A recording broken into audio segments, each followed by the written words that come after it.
The next question, again, is from Gofynnwyd Youth Forum, and they would like to know what is being done throughout the police force to protect people, predominantly women, from sexual assault, for example, like catcalling. Violence against women and girls is a really important agenda that we're all talking about at the moment. Of course, policing and Gwent Police, for me, will respond to any issues in relation to misogyny, so that's hate against women, and of course we want to have these conversations with people so that we make sure that society behaves in an acceptable way.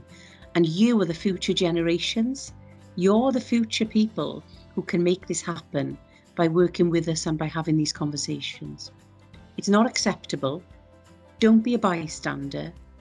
Check and test each other's behaviours as peers, because we have to nip any unhealthy dialogue, conversations, behaviour in the bud.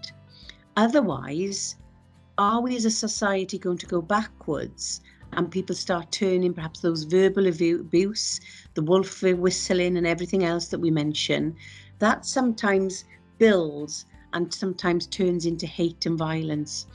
We work very closely with the Welsh Government who have their own policy on violence against women and girls and domestic abuse, and we're very, very pleased to do so because it's a matter not just for policing, but it's a matter for society at large.